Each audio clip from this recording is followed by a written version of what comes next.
Welcome back to How Soccer Explains Leadership. I'm Phil Dark, your host. And as you might know, based on the fact that you clicked on the link, we are doing some recasts between season 11 and season 12. This recast we have today, like the one with Keely Hagan, is one that was downloaded a lot, but more importantly than that, it had a lot of impact on many people. Eric Pfeiffer was our guest way back in season 1, episode 5. And not only is he one of my friends from high school, he is one of the founders of Empower Coaching, and he talks about EQ, emotional intelligence. He talks about insecurities. He talks about the journey of change. All of those things are really important for us to understand as leaders. So, no doubt you will learn, hopefully, for the second time or third time if you've already listened to this episode, or for the first time if this is your first time hearing it. But hopefully what it will also do for you is encourage you to go back into the annals of our 150 episodes to listen again or listen for the first time to some of these amazing episodes, amazing interviews we've been able to do. The vast majority of our episodes we purposefully make as evergreen, timeless episodes so they can help you whenever you listen to them. This one's no different.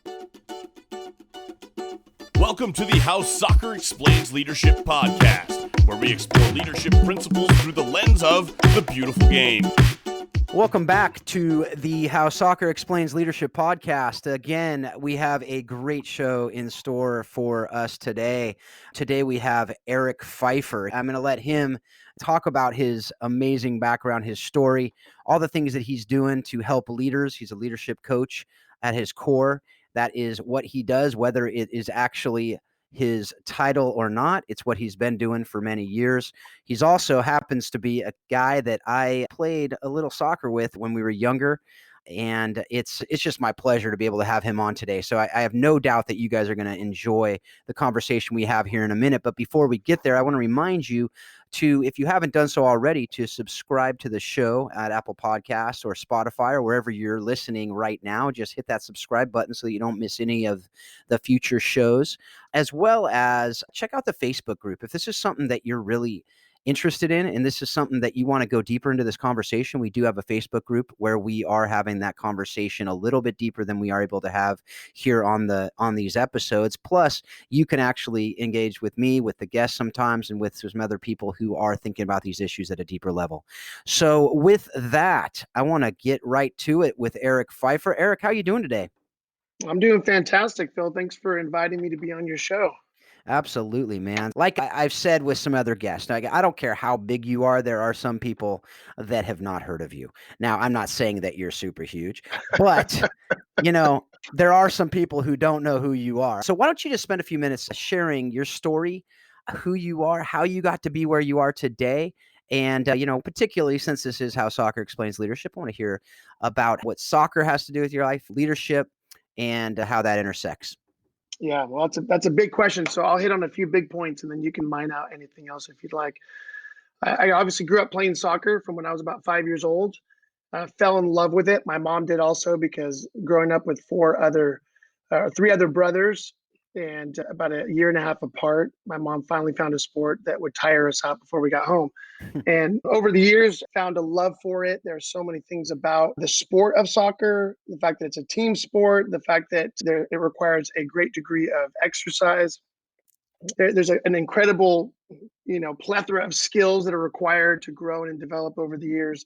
So I took a liking to it. It was a constant challenge. And for someone like me with my personality, I need a new challenge regularly to keep me interested, and that soccer provided that. Played through lots of years in the club arena in Orange County, California, and then played through high school, played through college, which is a fun story after playing at 4 different universities in 5 years. Made my rounds. That might explain a little bit about where I was as a human being at that point in my life. But after college, was actually supposed to travel to Europe, to Germany, and make an attempt at picking up with a club to pursue soccer as a career. And I ended up actually going through a pretty radical personal journey, fell into some pretty dark depression, and went on a kind of soul search.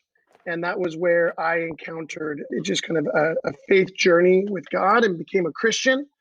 And that really took me on an alternative pathway of exploring my faith and exploring what that meant for me as a person, what it might how it might inform my career path, my life journey. And so then that's what got me into ministry, started working in churches, eventually went to grad school to become a pastor. But obviously, soccer always played a significant role because that's what I grew up with. So it probably, unbeknownst to myself, played a significant role in the development of my character, my personality, things that I valued. And so even as I was working through the world of church in those early years, I found myself constantly wanting to be a part of a team. I didn't want to work in isolation.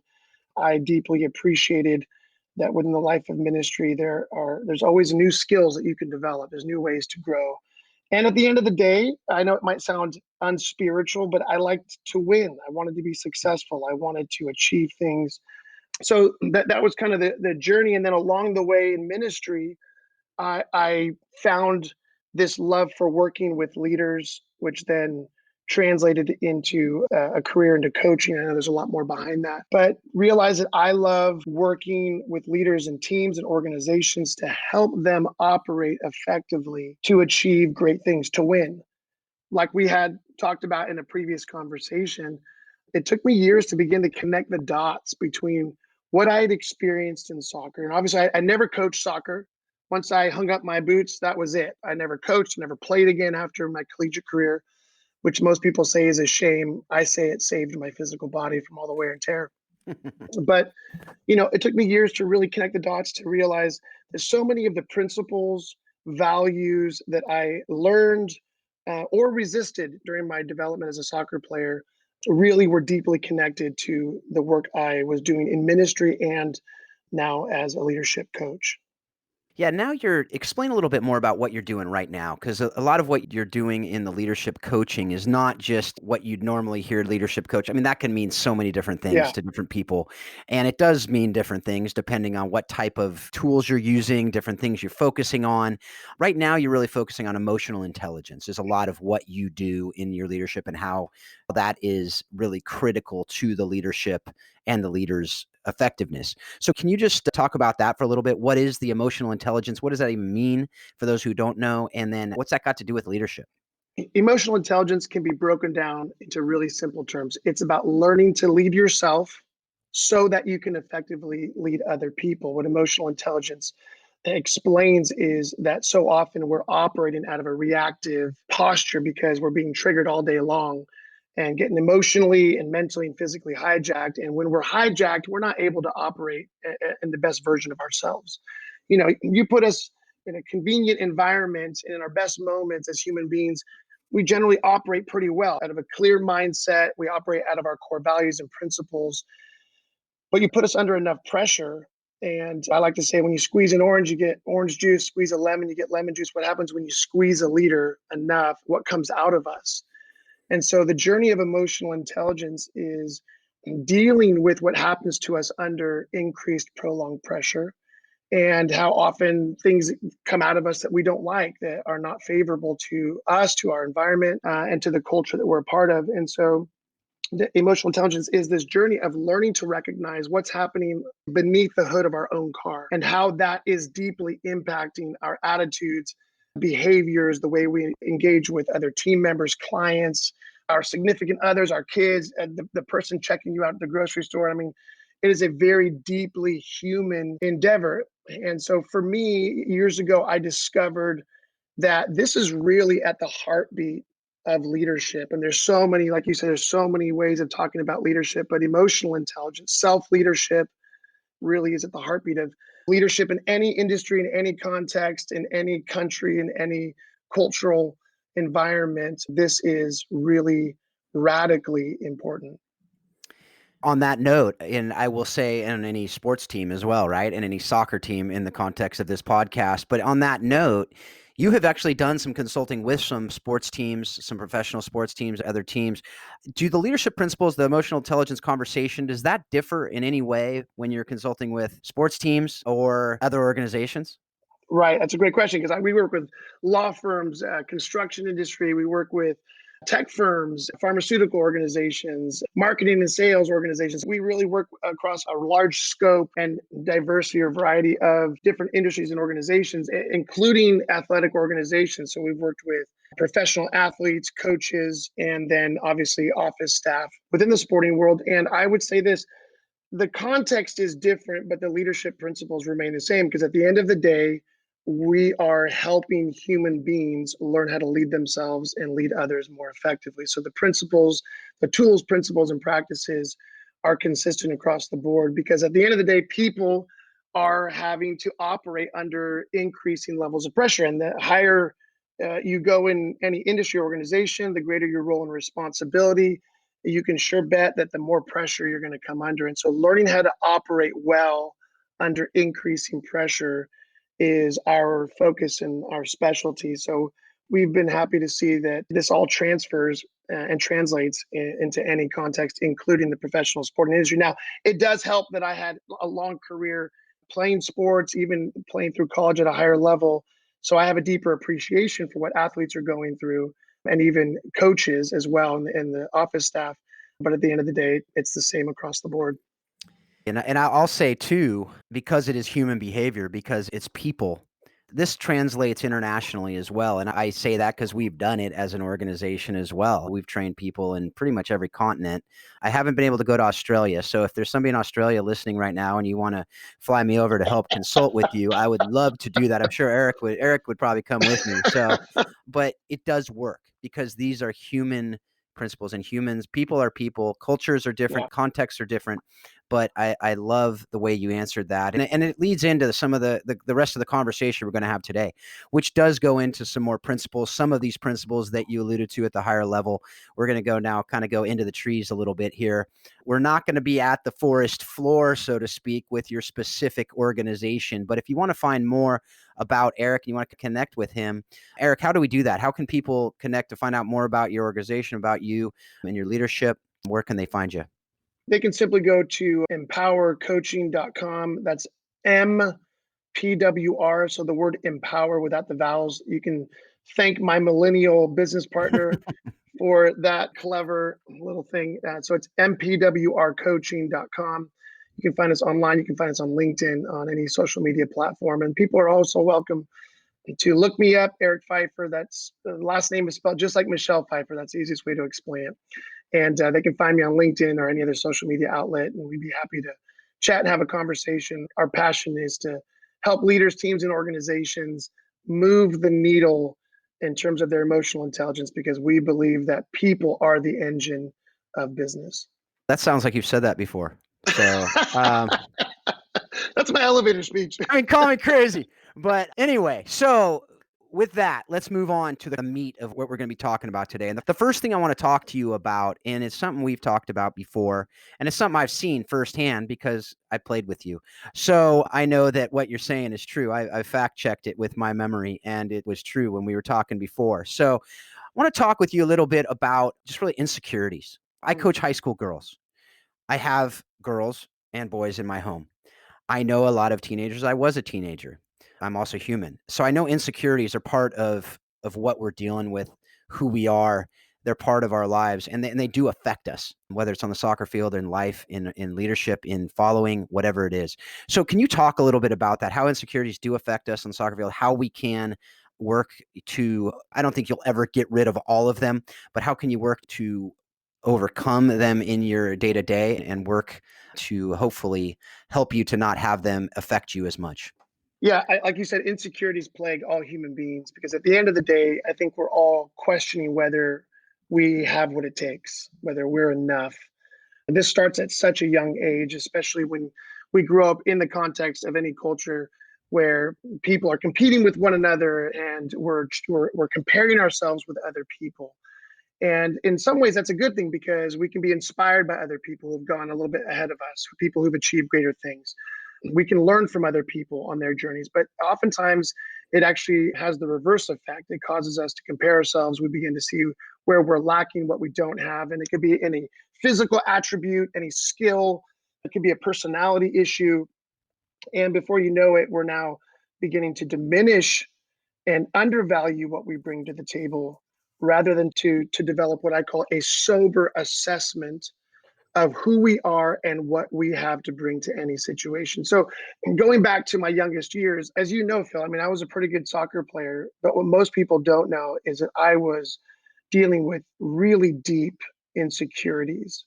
I was deeply afraid to not have what it takes. I was deeply afraid to lose my status as in terms of my reputation for what I was known for on the soccer field.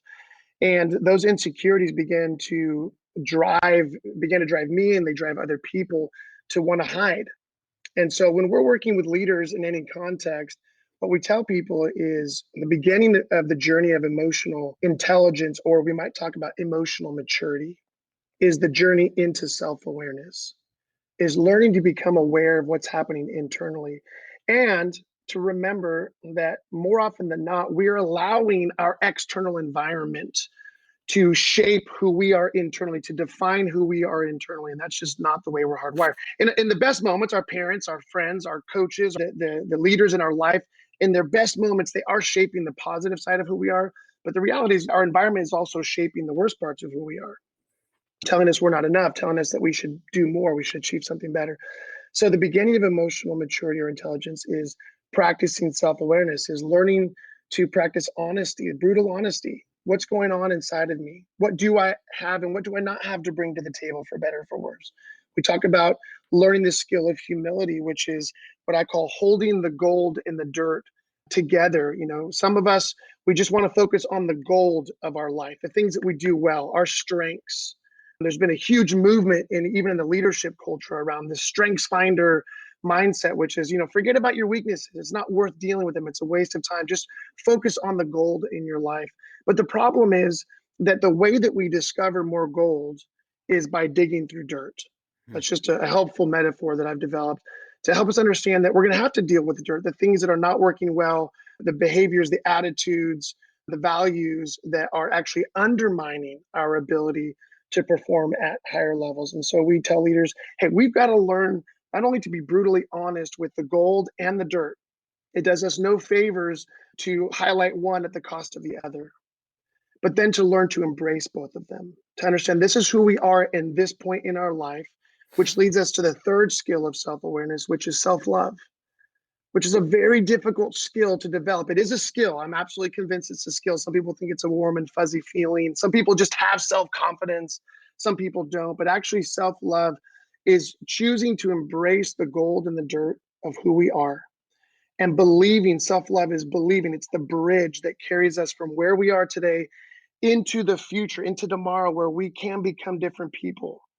That we are, as human beings, we are hardwired to evolve, to grow, to mature, to be transformed. But if we're not willing to practice or able to practice those three key skills, it actually creates us in us this sense of I've got to hide, I've got to deflect, I've got to protect against the exposure of these elements for fear that nobody's going to let me grow, when actually it is an opportunity for all of us to choose, to learn, to take this pathway of saying, I can become somebody better.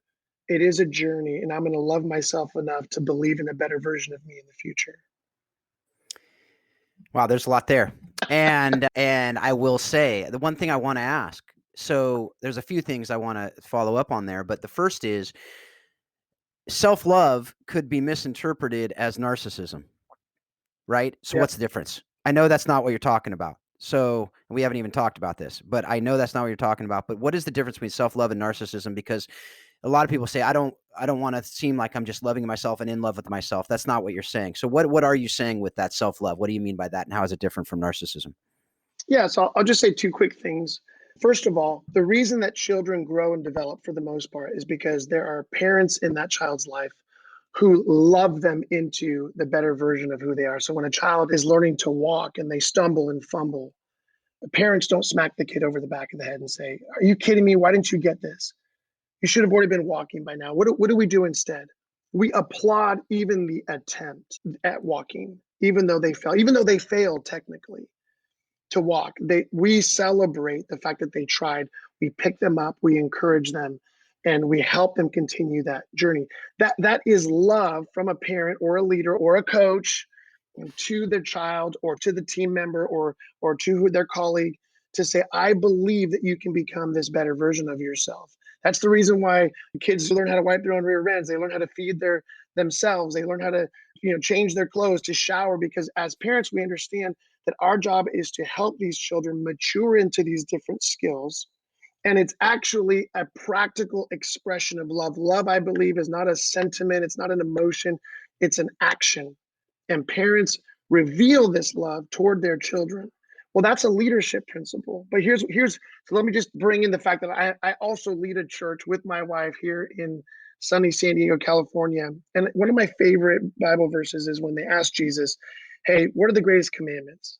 And Jesus sums it up and says, love God, love your neighbor as yourself.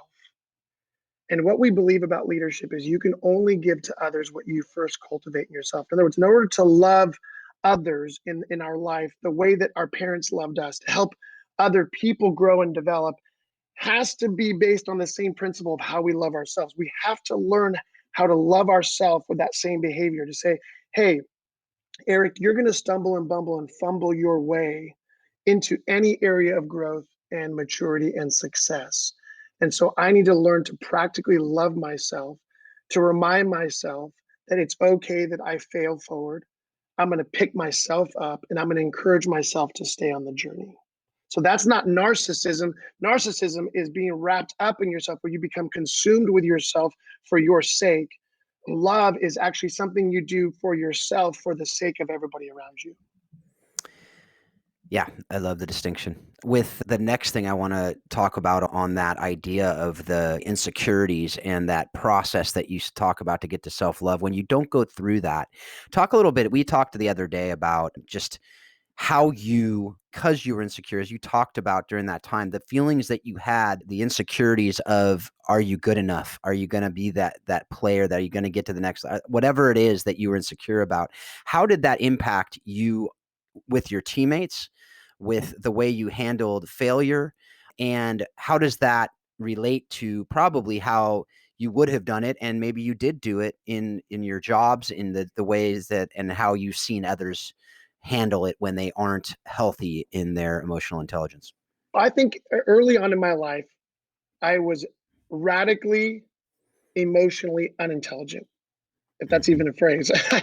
I did not know how to practice the skills of self-awareness and self-leadership. So let me hone in on one particular skill.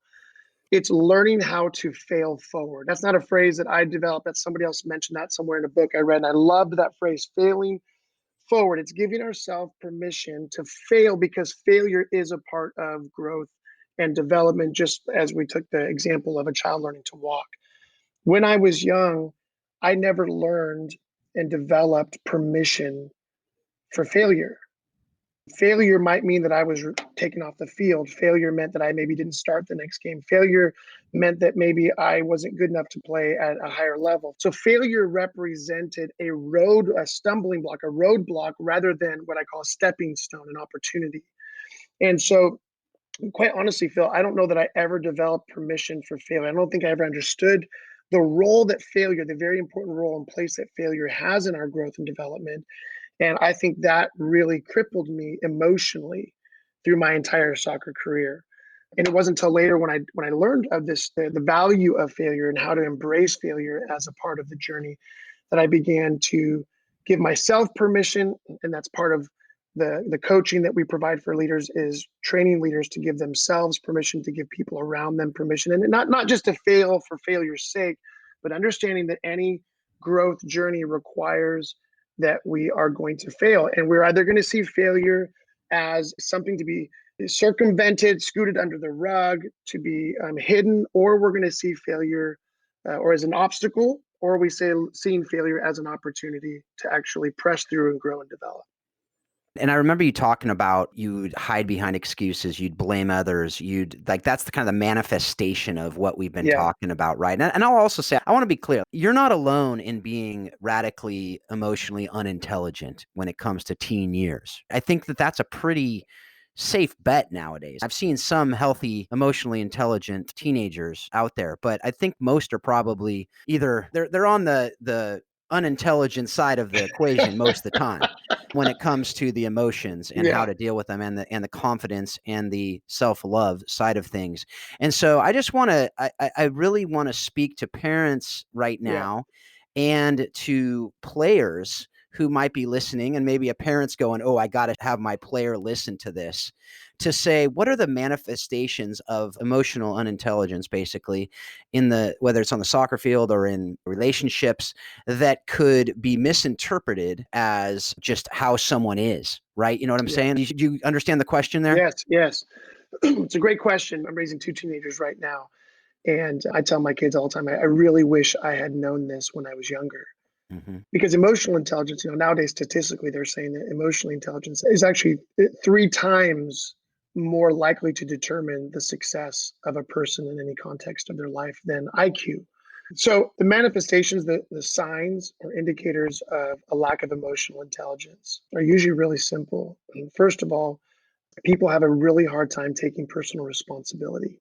So when they're confronted with a mistake, a failure, somewhere where they've messed up, more often than not, they will look for a scapegoat. They will deflect or project responsibility onto the people around them. I mean, and it doesn't matter how old we are. I work with high level leaders in major corporations who are in their 50s and 60s who are still really struggling because it was a skill set they'd never developed. And so what happens is they begin to take on this mindset that if only the world around me could change. So in my younger years in soccer, if only my coach had a different coaching style, if only he ran practices or she ran practices differently, if only I had a different team, if only my other players around me were better, if they only understood the style of soccer that we should be playing, we'd be better. If only the team mom, brought Snickers bars and Coca-Colas Mm, at that would've been halftime good. rather than orange slices. That would've been good. You know what I'm saying? We take on this Yeah. victim mentality. If only the world around us conformed to our expectations, then we would be happy. Then we find satisfaction, joy, fulfillment. Then we would be more successful. Those are some of the key indicators of a lack of emotional intelligence. It's simply put, a lack of an ability to take 100% personal responsibility for our part in the equation. And we see that. I mean, you just watch any Premier League game on a Saturday, Sunday, or I guess we're recording this on a Friday. There happens to be a game today. You see a goal scored, and you can tell the healthy ones and the unhealthy ones that, and obviously in the midst of games, I understand but that's just it. It's not like you're healthy, boom, check the box. You don't have to worry about it. This is something you have to work on all the time.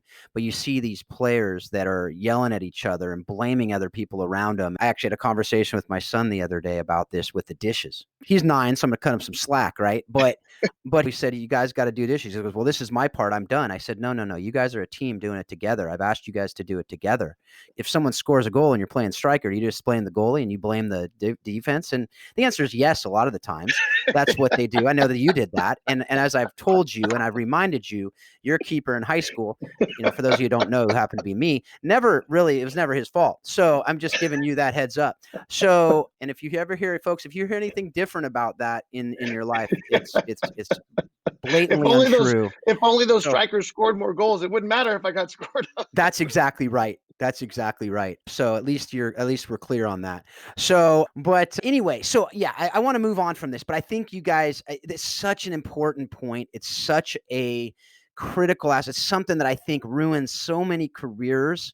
It ruins so many teams. It's something that I think just causes people to struggle and go into depression and have so many issues, that this is such a critical aspect that I see every day when I'm coaching. And I see it in leadership. I see it in organizations. Yeah, Eric.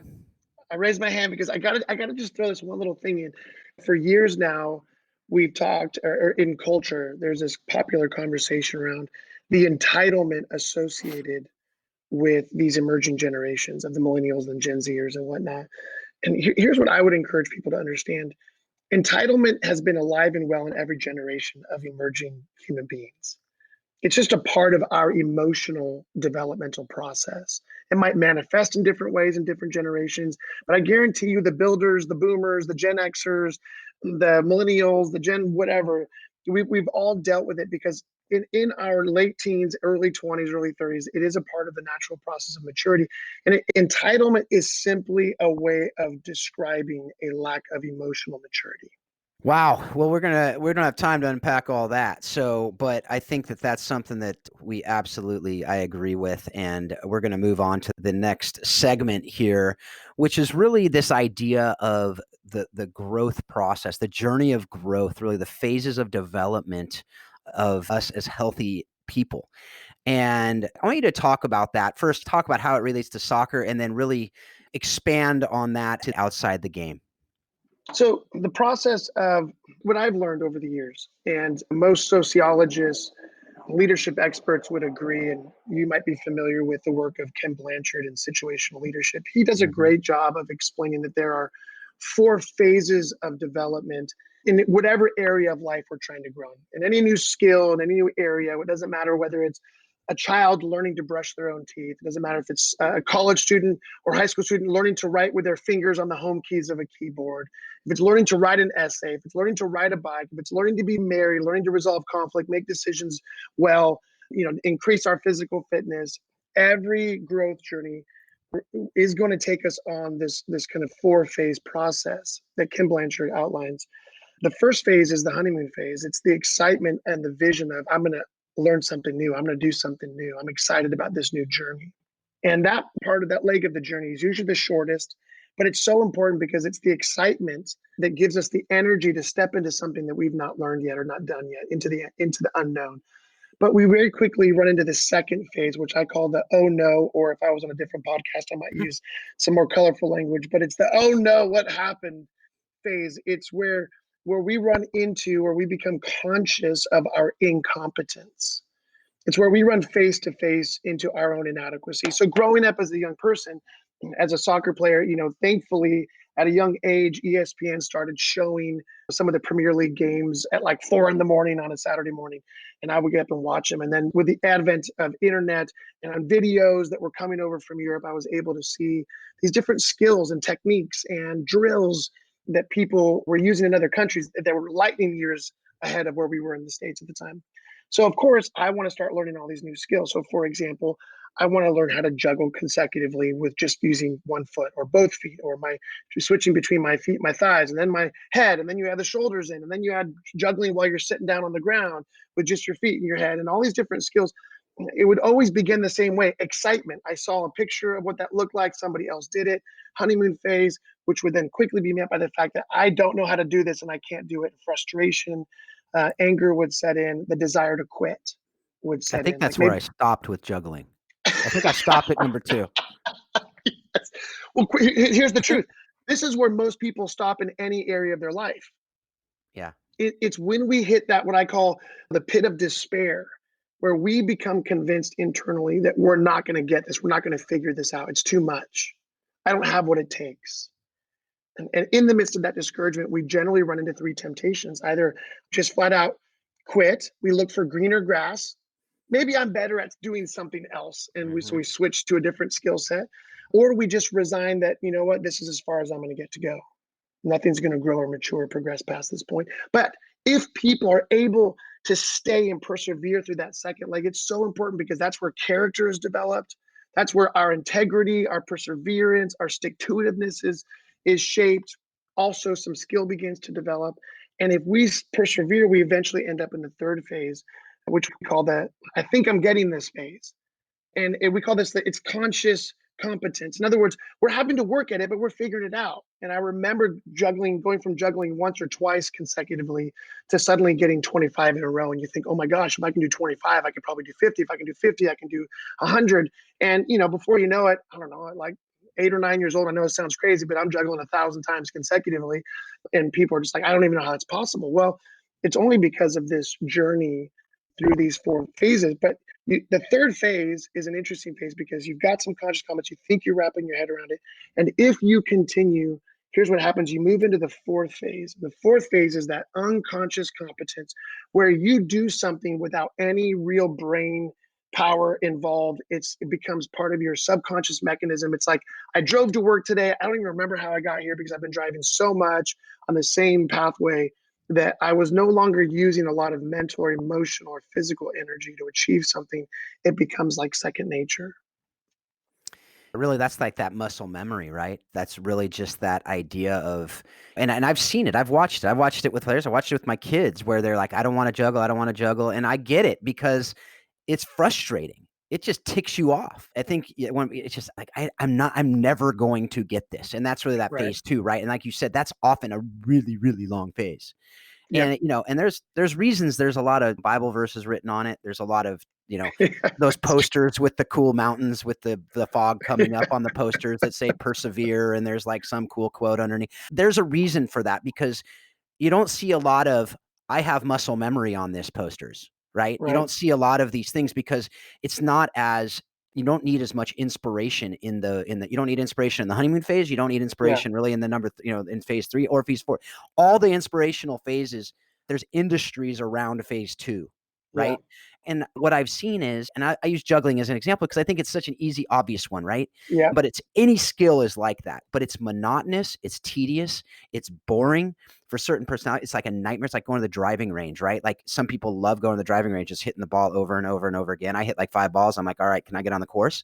Because that's just the reality of it. But Yeah. it's that consider it pure joy, my brothers, when you face trials of many kinds. And then that is what's going to lead to the perseverance. And all those words you were using are biblical terms, right? For a reason, because those are the things that whatever that is, whatever your goal is, consider it pure joy when you face trials of many kinds, because that's what's going to lead you to whatever you want to get to, Yeah. right? Yeah. That's Yeah. what's going to lead to the good stuff, Yes. right? What's interesting is that most people, now I'm not saying all people, but I've heard a lot of people actually interpret that verse. It's in James, correct? James Yes, it 1. is James 1, right? Yeah. So, okay. Well, I'm a pastor. I got one thing right. Hey, Okay. that's good. You won. I, You win the I've only prize. I've only memorized most of the Bible, not all the Bible. Just James So listen. 1, 2 through So check 5. this out.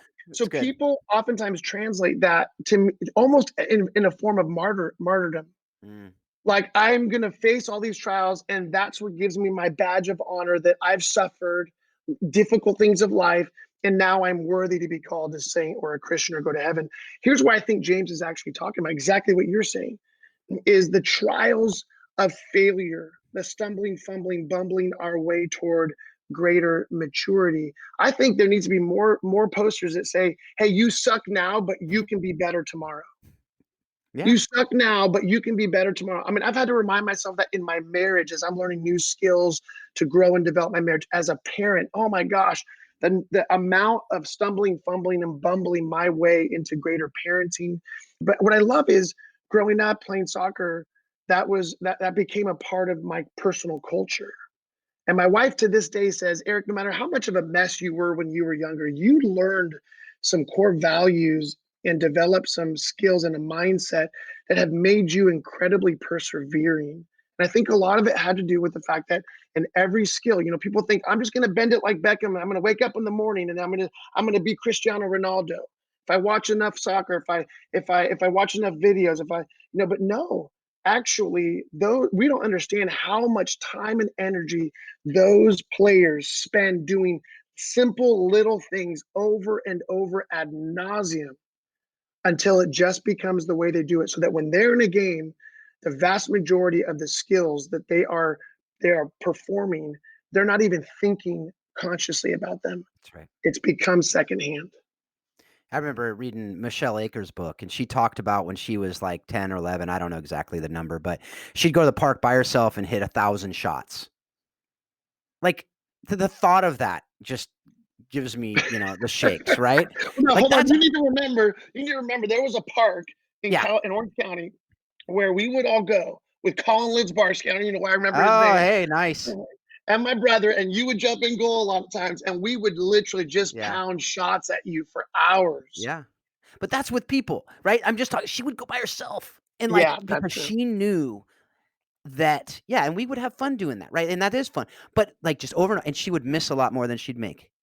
And then, but it became, and that's why when that time comes, she's at the World Cup, she's at these other places, at these big games, she steps up for a direct kick, and she's done this a million times. Yeah. And she just hits that ball in the park to wherever she placed it, right? I remember Joe Maxmore, we were training, he was getting ready to go to Barcelona for the Olympics. He's like, where do you want to get beat? I was in goal. And unfortunately, he hit it where he wanted to hit it. Right? And I'm like, yo, you're not going to do it. I'm this cocky little dude training for college. And he hit it because he hit it over and over and over again. And he knew what he was doing. By the way, that's a dude that he's what, 5'10". He had one of the hardest shots I've ever had him, to face in my life because he practiced it over and over and over again. Right. So those are the things that we're talking about. And what I love about it is it's not just if you fail, you can move forward. You will fail. And that's part of being great. Yeah. That is a necessary part of that next level. It's not an option. It's not like, oh, you might go through it. It's not considered pure joy if you fail, face trials. It's when you face trials. It is when you fail, when you have these issues. So anyway, any thoughts on that to kind of button up this segment here? The only other thing I would say, Phil, is for those coaches, those leaders that are listening right now, creating a culture within your sporting team environment, in your household, with your children, with your spouse, with your friends, with your coworkers, learning to create a culture that celebrates healthy failure is absolutely critical to give other people in that environment permission to grow.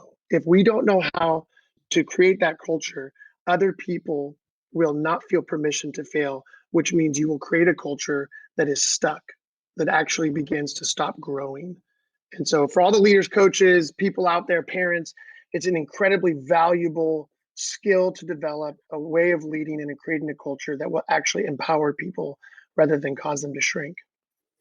Absolutely. And I'll just add one thing to that too that I just thought of, which is as coaches, leaders of organizations, this is where you've heard it. If you've heard any leadership talks or things about the vulnerability of a leader, this is where it's critical for you to be so open about your failures and how you weren't just a great player or a great coach or a great whatever.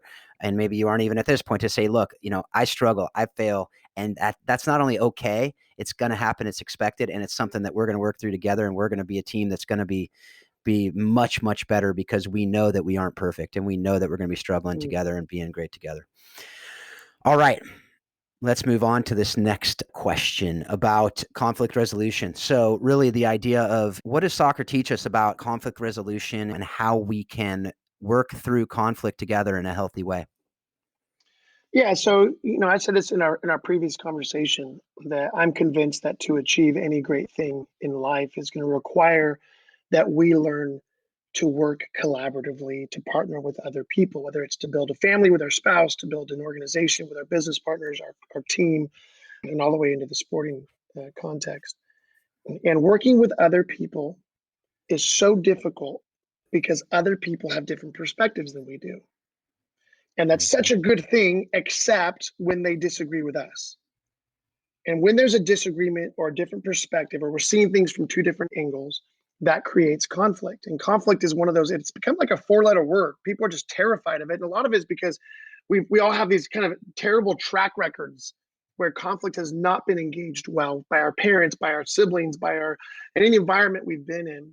And because conflict becomes a win-lose situation. Somebody's got to win. Their perspective, their way has to triumph, which means the other party loses. If we can flip the script on conflict, and if we can show people that conflict can become a win-win opportunity where we actually benefit from the diverse perspectives and opinions. And obviously, I do this all day with leaders and teams and organizations, because if we can't learn to see conflict as an opportunity, as a win-win opportunity, then we will either avoid it, we will try to impose ourselves into it to win, or we will become passive or passive aggressive in that context. But when we see conflict as an opportunity to learn from the diverse perspectives and together to ask the question, what can we learn together so that we can move forward together?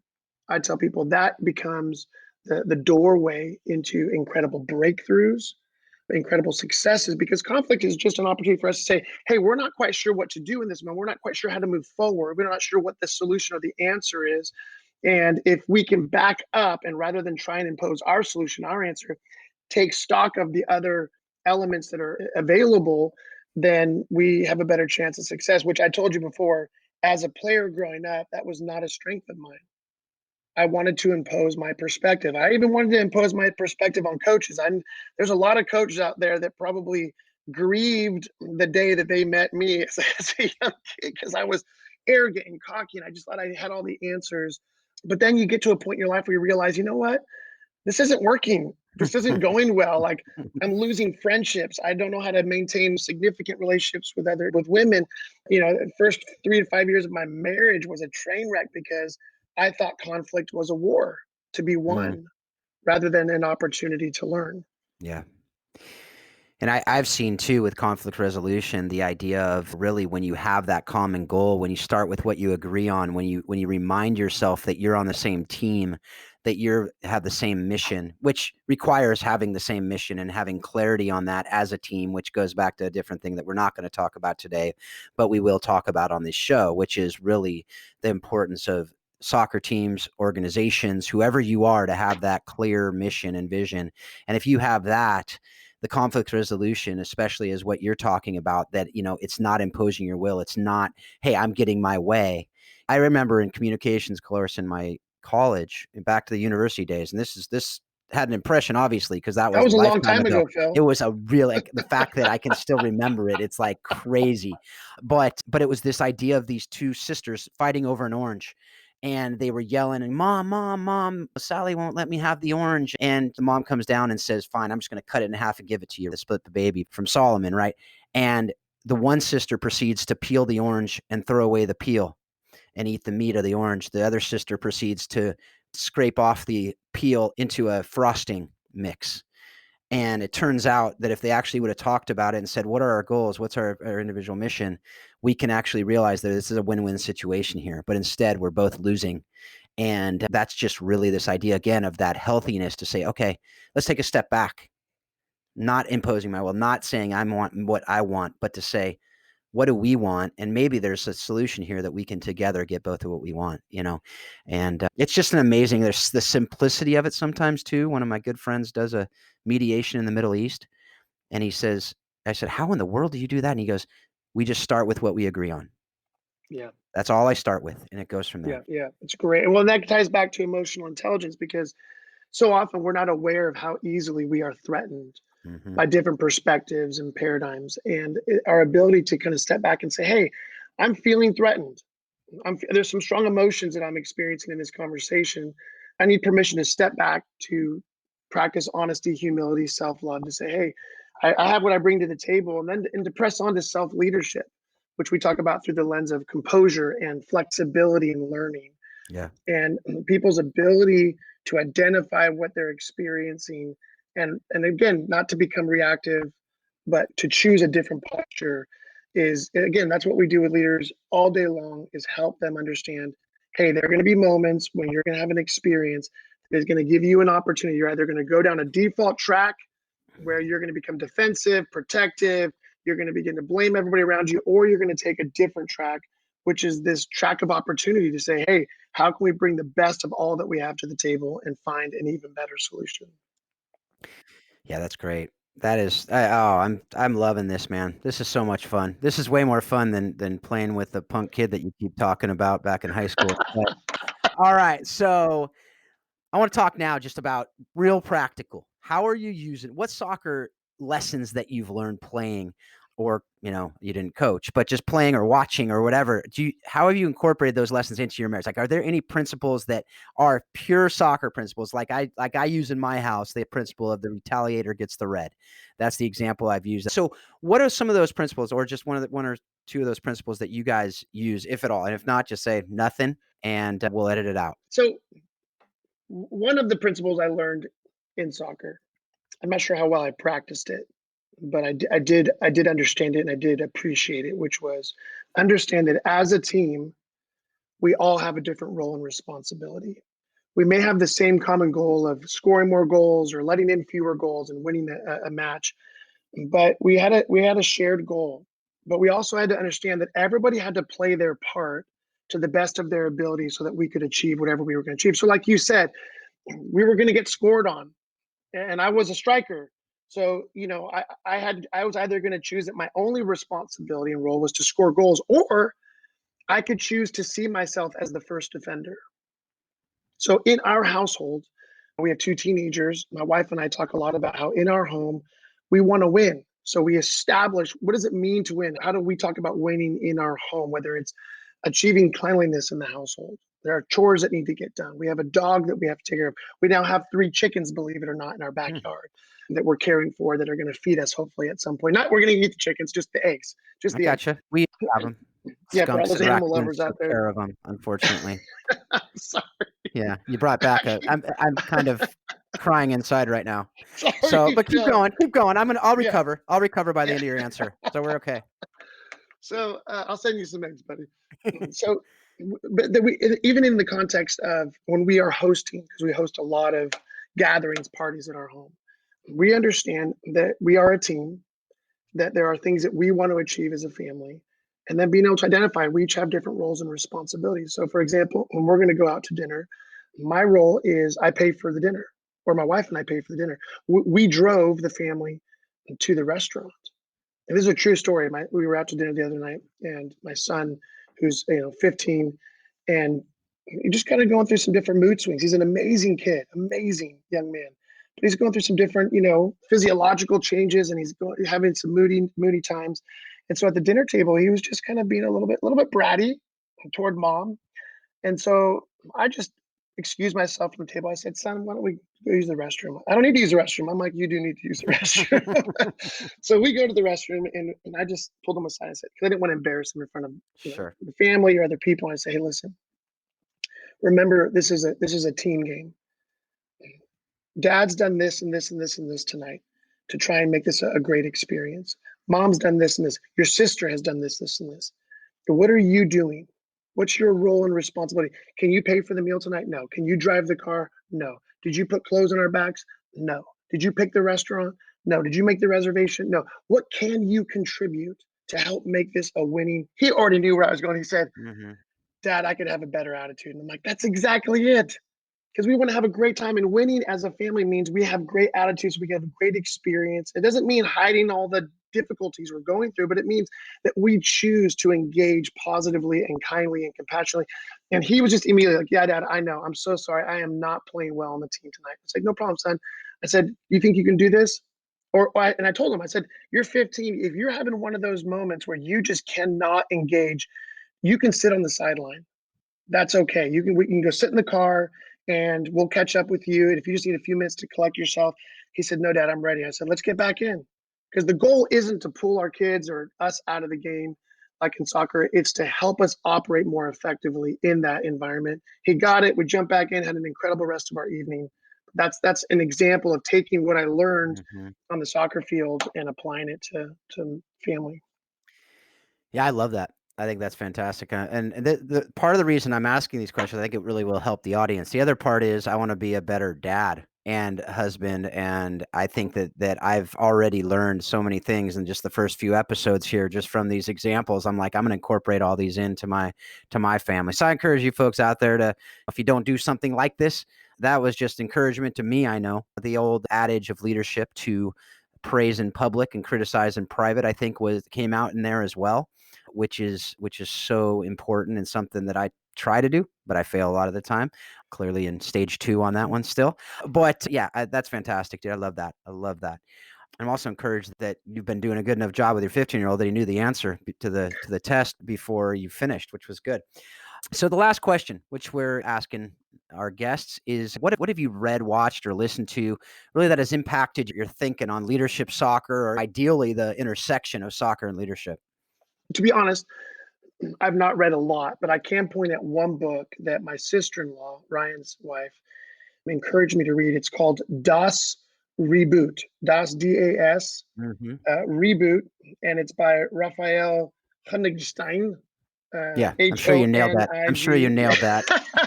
I have some German in me, okay, but I Yeah. was trying. But it's spelled Honigstein, Honigstein. And the subtitle is "How German Soccer Reinvented Itself and Conquered the World." Mm, And the person, there's a lot of characters but someone whose name we would all recognize that plays a significant feature in the book is Jurgen Klopp, who mm, is currently the coach of Liverpool, who was the coach of Dortmund in Germany, who was the coach of the German national team for a while, or at least helped out with the team. I can't remember exactly his role. But Jurgen took on a philosophy in a lot of different areas that was new to the German context. He understood that going into the German international side, he needed to update or upgrade or change the culture of the German soccer world, how they trained, how they operated, how they developed team. And one of the things I think we all know about Jurgen is when you're watching him on the sideline and how he interacts with his players, what you feel is like he's like a dad to these guys. Mm-hmm. He's hugging them, kissing them, giving them an attaboy on the behind. He's just he is emotionally, mentally, physically engaged in both the battles and the breakthroughs of the people on his team. And I just love the fact that when you read that book, you get a picture of somebody who understands his role is not primarily to win games. It's to develop players, a team, a culture where people want to collaborate, people who want to lay their life down for each other to achieve great things. If you set out to achieve great things, you unlikely will meet that goal. If you set out to create a culture where people get to become the best version of themselves and they are willing to give themselves for the greater good, then you're likely to achieve far more than you set out. Well, I'll tell you what, it's always hard for this Manchester United fan to get excited about Liverpool's success. And I'm not necessarily excited about Liverpool's success, but I am excited about what Jurgen Klopp's doing with that team because you're exactly right. That is what I just wish he would have come to United, but he didn't. And So do I, my friend. and his success at Liverpool is a testament exactly what you just said, because that's what he's done, and you see it every time they step on the field. And even just reading I don't know if you've read since Virgil van Dijk went down with it's just an awful injury in that Everton game, which that's a whole different conversation about all that stuff. But to see the players on that team, their tweets, their encouragement, the letter that went out from Van Dijk, you can tell that is a team that's not just playing soccer together on a field. They're brothers in arms. And from what I've heard, it's top to bottom in the organization as well, which is really, it's just, as a leader, you got to love it. And people might take away my Man U card there, but that's just the truth. And that's leadership. And so that's what we're about here. I just want to thank you for this time, dude. This was fantastic. I Absolutely. loved this time. Loved just the conversation. Just super encouraged by you. Super encouraged by your humility. Super encouraged by your awareness and just what you have to offer. So thanks again, man. Yeah, thanks for having me, Phil. It's always a great privilege to reconnect with people from my past because life is about change and transformation. And so, like you said, I'm a far cry from where I was as a young teenager, cocky and arrogant and full of myself. But the reality is that my journey is actually, I think, the proof in the pudding and the hope for any person in any part of their journey, wherever you feel stuck. The good news of the gospel, as Christians, we believe that nobody's beyond help. And it's at the very core of my coaching business and philosophy, which is nobody's too far lost to be found and to be helped and to be empowered to become the best version of themselves. Well, thanks a lot, Eric, again. And folks out there, I really hope that you learned a lot today. I know I did. And I just hope that you're using what you learned today in your life and your leadership. And so as you finish this episode, thanks again for the download here. If you have a chance to go take time to review the show, to rate it so you can help others to understand why they might want to listen to this, share it with your friends. That's the number one way this episodes are going to get out there, is you sharing person to person. As Stacy referred a book to Eric, and that's why he read it. That's how people are going to get this podcast into their heads. Subscribe to it so you don't miss the episodes. And most importantly for me, this is why I do it. I'm just hoping that you take what you're learning and you'll help it to help you to flourish. You'll help it to help you to understand how you can be a better leader, how you can love better, and how you can learn from the beautiful game and use it in every area of your life. Thanks a lot. Have a great week.